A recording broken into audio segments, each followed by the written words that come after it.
శ్రీ సచ్చిదానంద సద్గురు సాయినాథ్ మహారాజ్ కి జై. మనకి మాస్టర్ గారు దత్తాత్రేయ తత్వం గురించి చెప్తూ, దత్తాత్రేయుడు అంటే అన్ని ధర్మాల్లోనూ అన్ని కాలాల్లోనూ మానవుల్ని మహనీయులు అవటానికి, లేక ఆధ్యాత్మిక పుణ్యం సాధించడానికి ప్రేరేపించి అది పొందేట్టుగా చేసే తత్వం ఏదైతే ఉందో దాన్ని దత్తాత్రేయ తత్వం అన్నారు. వివిధ కాలాల్లో వివిధ సాంప్రదాయాల్లో ఈ మహనీయులు అక్కడ ప్రకటమైన వాళ్ళందరూ కూడా ఆయన స్వరూపాలే. అంటే వాళ్ళ పేరుతో పిలుచుకున్నప్పటికీ కూడా అంతా గురుతత్వం అనేది ఆయనే. రెండవది, దీనిలో మనకి రెండు రకాలుగా వచ్చారు. కొంతమంది శిష్టాచారంలో వచ్చారు, కొంతమంది అవధూత సాంప్రదాయంలో వచ్చారు అని. అంతేకాకుండా అప్పుడు ఉన్న అవసరాన్ని బట్టి ఆయన ఎలా అవతరించాలనేది ఆయన చూసుకుంటారు. అంటే ఎప్పుడు అక్కడున్న సమస్యలు ఏంటి, అక్కడున్న వాటికి సమాధానంగా ఆయన అవతారం ఉంటుంది. అందుకని అన్ని మతాలు ఒక చోట చేరి వివిధ దేశాల నుంచి వాళ్ళ మతం అక్కడ ఉన్నప్పుడు ఇబ్బంది లేదు, వాళ్ళది ఒకటే కాబట్టి గొప్ప తక్కువ అనేది లేదు. కానీ అందరూ కలిసి జీవించడం అనేది మొదలయ్యాక అక్కడి నుంచి వలసలు వచ్చిన తర్వాత అన్ని మతాల వాళ్ళు ఒకే చోట చేయాల్సి వచ్చినప్పుడు నా మతం గొప్పదంటే, నా ధర్మం గొప్పదంటే కొట్టుకోవడం మొదలైంది. అందుకని వాటికి సమాధానంగా మత సామరస్యం కోసం మనకి ఈ కాలంలో అక్కలకోట స్వామిగా, మాణిక్య ప్రభువుగా, తర్వాత షిరిడి సాయినాథుడిగా పూర్ణస్వరూపాలు, దునివాల దాదా కానివ్వండి, తాజుద్దీన్ బాబా కానివ్వండి, ఇట్లా అనేక రూపాల్లో ఆ గురుతత్వం అవతరించి వాటికి పరిష్కారంగానూ ఉంది. అయితే మాస్టర్ గారు అంటారు, సాయిలో మనం చూస్తూ ఉంటే ఎందుకు ఆయన సామ్రాట్ అని మనం అనుకుంటూ ఉన్నాం అనే విషయం చెప్తూ మాస్టర్ గారు అంటారు, అటు అవధూత అవస్థకు, ఇటు శిష్టాచారానికి, మరొక వంక మత సామరస్యానికి పెట్టిన పేరు శ్రీ సాయిబాబా. ఇవన్నీ కూడా ఆయనలో అంత పూర్ణంగా ఉంటాయి. ఏదో కొంచెం చేశారండి అంటానికి లేదు. ఏది తీసుకున్నా ఆయన దగ్గర ఇవన్నీ కూడా అంత పూర్ణంగా ఉంటాయి.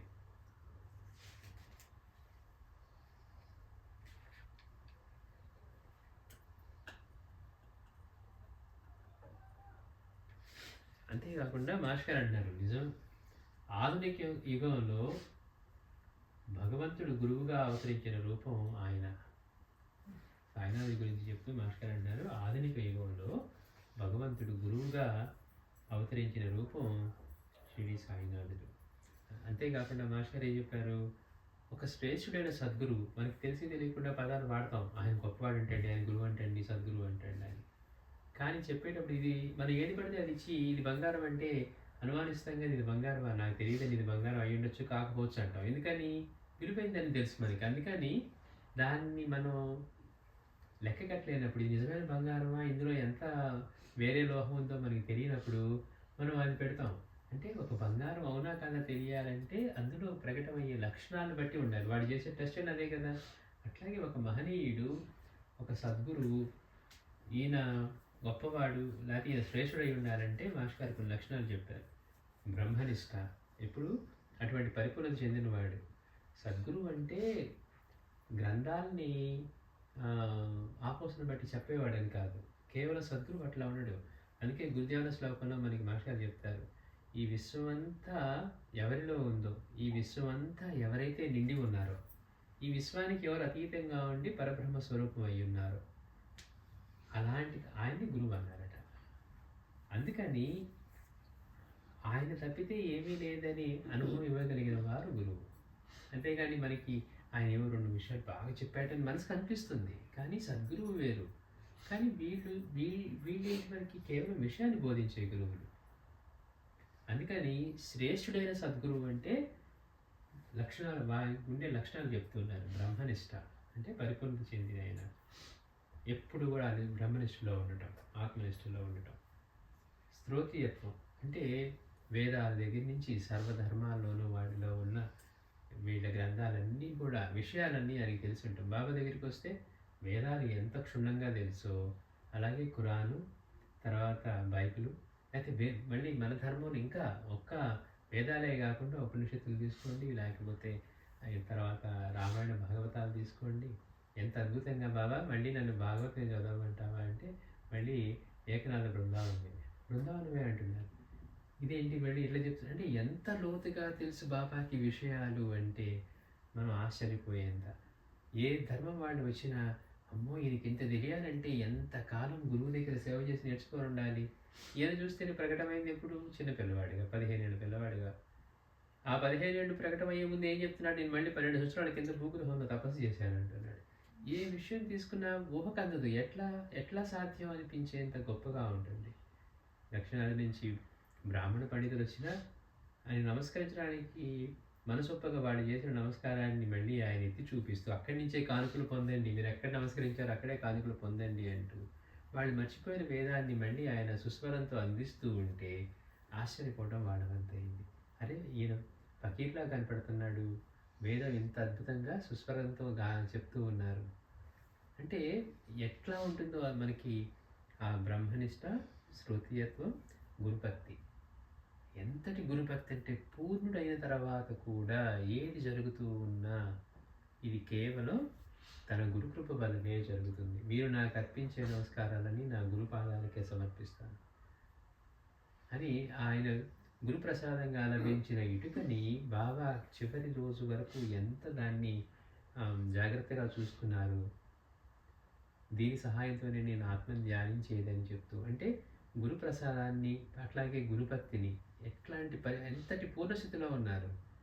మృత్యువుని జయించి 3 రోజులు ఆయన దేహాన్ని వదిలేసి మళ్ళీ బయటికి వచ్చిన తర్వాత మళ్ళీ 30 సంవత్సరాల పాటు ఏమీ జరగనట్టుగా ఆయన మామూలుగా గడిపిన తర్వాత కూడా, అంటే మృత్యువుని జయించిన తర్వాత కూడా మళ్ళీ ఆయన ఏ రోజు కూడా ఏమి జరుగుతూ ఉన్నా అది కేవలం తన గురుకృప వల్లనే, నేను కేవలం ఆయన బానిసని అని చెప్తూ ఆయన గురుభక్తిని ఎంతగా ప్రకటించేవారు.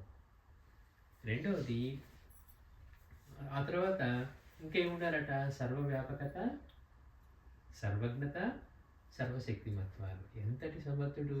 చెయ్యెత్తి అభయం ఇచ్చాడు అంటే ఎలాంటిదైనా జరగాల్సిందే. మాస్టర్ గారు అంటారు, ఆయన అల్లా మాలిక్ని అభయం ఇచ్చిన తర్వాత ప్రాణం పోయేవాడికి అయినా సరే నిలవాల్సిందే. ఆయన అలా కనుక ఇవ్వకపోతే ఏం చేసినా కానీ నిలవదు అన్నారు. పోయే ప్రాణం అంటే ఏంటి? ఎంతటి సమర్థుడు అంటే సృష్టిలోని ప్రతి జడ జీవ చైతన్య పదార్థాలన్నీ కూడా ఆయన కనుసనల్లోనే నడిచేవా అన్నట్లుగా ఉండేవి. ఆగు అంటే వర్షం అయిపోవాలి. ఎంతటి తీవ్రమైన గాలి వస్తున్న ఆగు అంటే అయిపోవాలి. లేదు గాలి వీచాలంటే గాలి వీచేది. కేవలం నీళ్ళు చూద్దామని వస్తే ఒక్కసారిగా పెను తుఫాను లాగా గాలులు వీచాయట. మళ్ళీ వచ్చి ఆయనకి నమస్కరించుకుంటే, ఇందాక వచ్చిన గాలులు చూసావా, ఇలాంటివి ఎన్నైనా జరగగలవా. అంటే చూడండి ఎంత ఆశ్చర్యం, అంటే ఎంతటి సర్వవ్యాపకత, సర్వజ్ఞత. ఒక భక్తుడు బాబాని కేవలం షిరిడీలో ఉన్న శరీరమే అనుకుంటున్నాడట, ఎంత భక్తి ఉన్నా కానీ. అందుకని ఏం చేశాడు? నువ్వు వెళ్ళి వేరే చోట వెళ్ళి సాధన చేస్తూ ఉంటే నీకు అక్కడ దర్శనం ఇస్తానన్నారట. మళ్ళీ కొన్నాళ్ళు సాధన చేసిన బాబా అక్కడ దర్శనం ఇచ్చి, నీవు కేవలం నన్ను షిరిడీలో ఉన్న శరీరమే అనుకుంటున్నావు, నువ్వు ఎక్కడ స్మరిస్తే అక్కడ ఉన్నాను, నేను శరీరానికి పరిమితంగా అనుభవం ఇవ్వడం కోసమే నీకు ఇలాంటిది ఇక్కడ సాధన చేయమని చెప్పాను అని బాబా చెప్తూ ఉన్నారు. అంటే షిరిడీలో ఉన్న దేహమే ఆయన కాదు, పరిమితం కాదు అని, అంటే అంతటా వ్యాపించి ఉన్న తత్వం. మసీదులో కూర్చొని ఉన్నారు, మళ్ళీ ఒక్కసారి బాబా చూస్తే మళ్ళీ బాగుండు అనుకున్నారు, లేదా దర్శనిస్తే బాగుండు అనుకున్నారు. మసీదులో ఒకసారి ఆయన దగ్గర సెలవు తీసుకున్న తర్వాత మళ్ళీ గ్రామ పొలిమేరలు దాటి మళ్ళీ అప్పుడు రావాల్సింది తప్పించి మన మనసు మార్చుకొని ఎక్కడ దాకా వెళ్ళాలండి మళ్ళీ ఒకసారి చూసి వెళ్దామంటే రావడం ఉండదట. ఆయన ఏం చేస్తున్నారు? ఈ భావం వస్తే మళ్ళీ అక్కడ లెండిలోంచి తొంగి చూసి వెళ్తున్నావా, మంచిది వెళ్ళిరా అంటున్నారట. మరి లోపల కూర్చొని ఉన్నారు, ఇక్కడ కూర్చొని ఉన్నారు, అంటే ఎంతగా వ్యాపించి ఉన్నారు. అలాగే సర్వజ్ఞత, సర్వశక్తిమత్వాలు. బాబా యొక్క ప్రతి లీలలోనూ మనకి కనపడకుండా కనపడుతూ ఉండేది ఏంటంటే సర్వజ్ఞత. సర్వజ్ఞత లేకుండా ఎలా సాధ్యమవుతుంది? తెలియకపోతే ఏ అవసరమో, ఏ భక్తుడు ఎక్కడ ప్రార్థిస్తూ ఉన్నాడో, ఇక్కడ మనం కూర్చొని పారాయణ చేస్తున్నాం, సత్సంగం బాబాకి ఎలా తెలుస్తుంది? అంటే అంతటా వ్యాపించి సర్వజ్ఞుడై ఉన్నాడు కనుక. అట్లనే సర్వశక్తిమత్వాలు ఇటువంటివి ఉండాలి. అంతే తప్పించి మన వాళ్ళు ఏమనుకుంటారంటే ఆధ్యాత్మికత అంటే ఏంటి తెలియకపోవటం వల్ల మోసపోవటానికి తేలిగ్గా వాళ్ళు బాగా చెప్తారండి, వీళ్ళు చెప్పిన మాటలు బాగున్నాయి అని అంటారు. కానీ వాళ్ళు ఆచరిస్తున్నారు లేదో కూడా తెలియదు మనకి. కానీ వాళ్ళు చెప్పే మాటలకి మనకి తెలియదు కదా, మనకి అవే గొప్పేమో అనుకునే స్థాయిలో ఉన్నాం. ఆధ్యాత్మిక పరిపూర్ణత గొప్పతనం ఎలా ఉంటుందో మహనీయుల్ని చూసినప్పుడు వాళ్ళ అనుగ్రహం పొందాలని ఉంటుంది. అందుకే మనకి అక్కలకోట స్వామి చేతుల్లో అద్భుతంగా ఒక లీల ఉంటుంది. ఇట్లానే స్వామి దగ్గర ఉండి కొంతకాలం తర్వాత ఒక పండితుడు వస్తే ఆయన అంటాడంట, ఈయన చూస్తే ఏమి ఇలా అనిపించట్లేదు, కనీసం నువ్వు నా దగ్గరికి వస్తే నేను కనీసం పండితుడినైనా చేయగలను అంటాడు. అంటే ఆ రోజు రాత్రి నిద్ర నిద్రిస్తూ ఉంటే అక్కలకోట స్వామి తలుపు శబ్దం అవుతుందట. లోపల తీసుకొని వస్తే ఆ స్వామి వస్తారు. వచ్చి నువ్వు శాస్త్రం ఎప్పుడు కాబోతున్నావు అంటారు. అని ఆయన అంటారు, ఆ శాస్త్రి ఇంకా అర్షడ్ వర్గాలే జయించలేదు అని చెప్పి వెళ్ళిపోతారు. చూడండి గమ్మత్. మనమేమనుకుంటే తెలియని వాడికి ఆయన పండితుడు అంటున్నాం, కానీ అర్షడ్ వర్గాల్లో ఒక్కదాన్ని కూడా జయించలేదు అంటున్నారు. అంటే పండితుడు అవడం వల్ల ఉపయోగం ఏమీ లేదు. అందుకని పూర్ణుడైన గురువు ఎలా ఉంటాడో తెలిసి, ఆయన సన్నిధి ఎలా ఉంటుందో తెలిసి, మనం పొందాల్సిందేంటో తెలిసినప్పుడు దానికోసం తపన పడుతుంది. లేదంటే మనం కూడా 4 విషయాలు తెలుసుకొని తెలియని వాళ్ళ దగ్గర విషయం చెప్పడం ద్వారా మనం ఆధ్యాత్మికతని లేకపోతే ఆధ్యాత్మిక జీవితాన్ని సాగిస్తున్నాం అనిపించుకోవడం తప్పించి మన కొరికేది ఏమి ఉండదు. అందుకని మాస్టర్ అహంకారం విక్రమ భారతి కూడా శ్రీగురుడు ప్రత్యక్ష దర్శనం అయ్యే వరకు అహంకారంలోనే ఉన్నాడు. అంటే తెలుసు అనేదాన్ని. అందుకని ఏమవుతుంది, ఇది తప్పు ఇది ఒప్పు అని ఎన్ని స్థాయిలో మనం ఉంటాం. అందుకని ఆయన సర్వజ్ఞత సర్వశక్తిమత్వాలు భక్తవత్సలత బాబా దగ్గరికి వస్తే ఎంత కరుణా స్వరూపం. ఆ భక్తవత్సలత లేదనుకోండి, ఆయన ఆదరించేది లేకపోతే అసలు నీకు ఎందుకు చేయాలంటే మనం ఏం చేస్తాం. అట్లాగే ఆధునిక యుగంలో సకల మత సమైక్యత అంటే బాబాని చూడటం అంటే మాస్టర్ అన్ని కోణాల్లో చూశారు. ఈయనలో ఎన్ని పరిపూర్ణమైన లక్షణాలు ఉన్నాయి. బోధపరంగా తీసుకోండి, ఇప్పుడు చెప్పుకున్న లక్షణాల పరంగా ఊరికి ఒక మాటతో చెప్పట్లా. మాస్టర్ గారు ఇంత చెప్పి మనకి అసలు బాబాయ్ అవతార కార్యం సాయి చేసింది ఏంటి చెప్తూ చేసిన లీలలన్నీ కూడా అవి చాలా అశాశ్వతమైనవి. కేవలం అప్పుడున్న అవసరానికి తగ్గట్టుగా చేశారే తప్పించి ఆయన వచ్చిన అవతార కార్యం ఏంటి అంటే ఎంతగా మనలో ఈ ఇప్పుడున్న ఈ జనరేషన్స్లో ఎంత మార్పు తేవడానికి ఆయన పునాదులు వేసి వెళ్ళారు. ఎంతమంది వారు దేహాన్ని చాలించి చైతన్య స్వరూపంగా ఉన్నా కానీ మళ్ళీ ఆయన ఆశ్రయించి ప్రేరేపితులయ్యి చరిత్ర పారాయణ చేసుకుంటూ జీవితాన్ని ఆ దారిలో ఆధ్యాత్మిక దారిలో మళ్ళిస్తూ ఉన్నారు. అంటే ఆశ్చర్యం కలిగేంతగా ఉంటుందన్నమాట. ఆధునిక యుగంలో సకల మత సమైక్యత, అట్లాగే బోధనా దక్షత. మనం బోధనా దక్షత గురించి చెప్పుకున్నాం ఈ మధ్యకాలంలో. ఎంతటి గొప్ప బోధ! ఆయన చూపు, పలుకు, నవ్వు, కదలిక కూడా బోధే అంటారు మాస్టర్ గారు. ఎక్కడ ఎవరు కూర్చొని ఏం మాట్లాడుతున్నారో, ఎవరికి ఏం చెప్పాలో, ఎక్కడ గ్రంథంలో అది ఏది సమాధానం అవుతుందో, ఆత్మహత్య చేసుకుందామని అనుకుంటున్న వాడికి అక్కలకోట స్వామి గ్రంథం ఇచ్చి నువ్వు ఆ గ్రంథం చదువుకోమంటారు. అందరూ అక్కలకోట స్వామి అంటారు, నువ్వు కనుక చెరువులో దొరికితే దానిలాగే వ్యర్థమైంది నీ జీవితం అంటారు. అంటే ఇది ఒక ప్రాణగుడిలో ఇక్కడ జరుగుతుంది. కాకా దీక్షిత్కి ఇంట్లో పనిపిల్ల నీకు నేర్పిస్తుందని దాసగడికి చూడడం, ఇట్లా అంతా ఆశ్చర్యాన్ని కల్పించేట్టుగా ఉంటుందన్నమాట ఆ బోధనా దక్షత. ఇవన్నీ కూడా మనకి బాబాలో సంపూర్ణంగా ఇంకెవరిలోనూ కనిపించినంతగా ఉన్నాయి అంటున్నారు మాస్టర్ గారు. ఇందులో పైగా ఈ చెప్పుకున్న వాటిలో ప్రత్యేకంగా గమనించవలసినవి ఏంటట, గురుభక్తి, బోధనా దక్షత. శ్రీ సాయి తమ మహిమకంతటికీ కర్తలు తమ గురువేనని భక్తి వినయాలతో చెప్పడమే కాక గురుప్రసాదం అనే ఇటుకను యావత్ జీవితము ప్రాణ సమానంగా చూసుకున్నారు. ఊరికే మాటలతో చూడటమే కాదు. కొంతమంది ఏదో గొప్పగా చెప్పుకుందాంలే, మా గురువు కూడా గొప్పవాడు కాబట్టి ఆయన శిష్యుడు అంటే గొప్ప అనుకుంటారేమో, అట్లా కాదు. బాబా దగ్గరికి వచ్చేసరికి ఏది చేసినా కూడా నేను ఎట్టి సాధన చేయకుండానే కేవలం నా దృష్టి ఆయన మీద పెట్టడం ద్వారా ఆయన నన్ను ఉద్ధరించారు అని చెప్పి ఏం జరుగుతున్న నా ఈ స్థితికి కారణం నా గురు కృపే అని చెప్పటం. అంతే భక్తి వినయాలతో చెప్పటమే కాకుండా గురుప్రసాదమైన ఇటుకను ప్రాణ సమానంగా చూసుకున్నారు.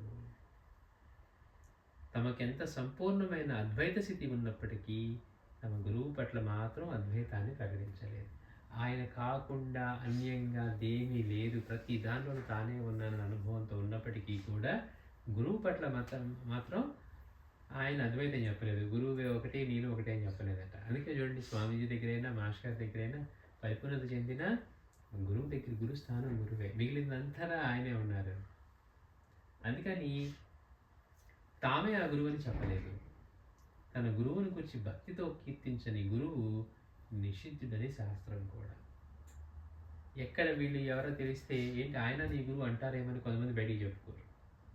నీ గురువు గురించే కీర్తించలేని వాడిని అసలు ఇంకా వాళ్ళ దగ్గర మనం నిషిద్ధం అంట శాస్త్రం. అందుకని ఎవరి దగ్గర వినాలి? మాస్టర్ గారు ఉన్నారు, ఆయన ప్రతి క్షణం, ఆయన ప్రతి శ్వాస నిశ్వాసంలోనూ కూడా సాయి స్మరణ జరుగుతూ ఉంది. అందుకే ఆయన స్వరూపంగా మారిపోయారు. నా గురించి ఎవరు చింతన చేస్తారో వారే నేనుగా మారిపోతారు అని బాబా చెప్పిన మాటకు మనకి ప్రత్యక్ష నిదర్శనం ఏదంటే అది మాస్టర్ గారు. అందుకని ఎవరైతే తమ గురువు గురించి కీర్తించరో అట్లాంటి గురువు నిషిద్ధుడు. మన స్వామీజీని చూస్తూ ఉన్నాం, బాబాని చూస్తూ ఉన్నాం, మాస్టర్ గారిని చూస్తూ ఉన్నాం. ఎంతటి ఈ గురుభక్తి!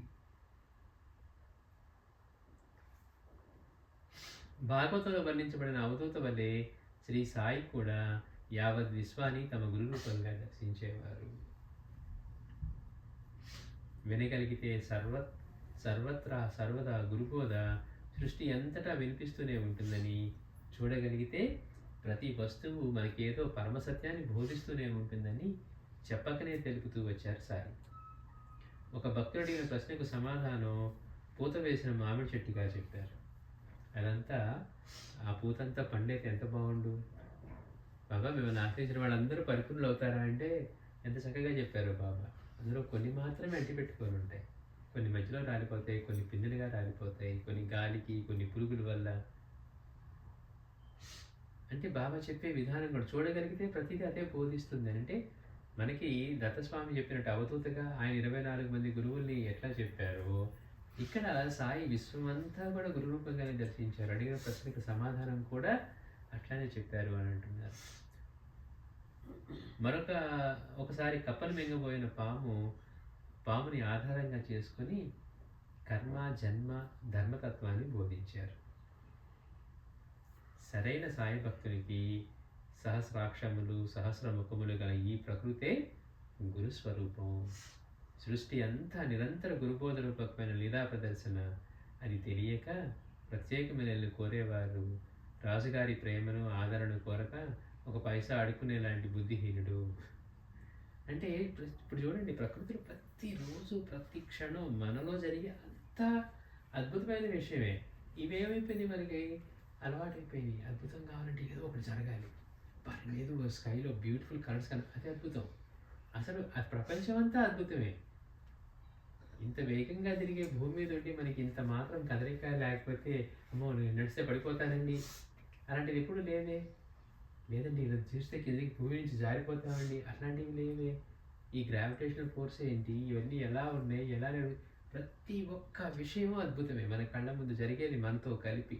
కానీ మనమేమనుకుంటున్నామంటే బయట ఏదో జరిగేదానికే విశేషం అనుకుంటున్నాం. అదే మాస్టర్ గారు అన్నారు, చూడగలిగితే ప్రతి వస్తువు మనకి ఏదో పరమసత్యాన్ని బోధిస్తూనే ఉంటుందని చెప్తూ, ఈ సాయి భక్తునికి సహస్రాక్షములు, సహస్రముఖములు గల ఈ ప్రకృతే గురుస్వరూపం. సృష్టి అంతా నిరంతర గురుబోధ రూపమైన లీలా ప్రదర్శన. అది తెలియక ప్రత్యేకమైన నేను కోరేవారు రాజుగారి ప్రేమను, ఆదరణను కోరక ఒక పైసా అడుక్కునేలాంటి బుద్ధిహీనుడు. సర్వదా సాయినే చూస్తూ సాయి బోధనే వినగలవాడే ఆయనకు తగిన శిష్యుడు. షిరిడిలో మాత్రమే సాయి ఉన్నాడు అనుకునేవాడు తమను అసలు ఎరుగనట్లేనని సాయే చెప్పేవారు. పరిపక్వత చెందుతున్న ఉపాసనీ బాబా లాంటి వారందరికీ ఆయన బోధించినది అలా సర్వజీవుల్లోనూ తమను చూడమని. నీవు చూసేదంతా కలిసి నేను, నీవెక్కడ చూస్తే నేను అక్కడే ఉన్నాను అంటున్నాడు సాయి. నువ్వు చూసేదంతా కలిసి నేను, చూడబడుతుంది చూసేవాడు మొత్తం కలిపి. అందుకని చూసేదంతా కలిసి నేను, నీవెక్కడ చూస్తే నేను అక్కడ ఉన్నాను అన్నారు. వెంటనే వచ్చేవారు చెప్తున్నారు. శ్రీ సచ్చిదానంద సద్గురు సాయినాథ్ మహారాజ్ కీ జై.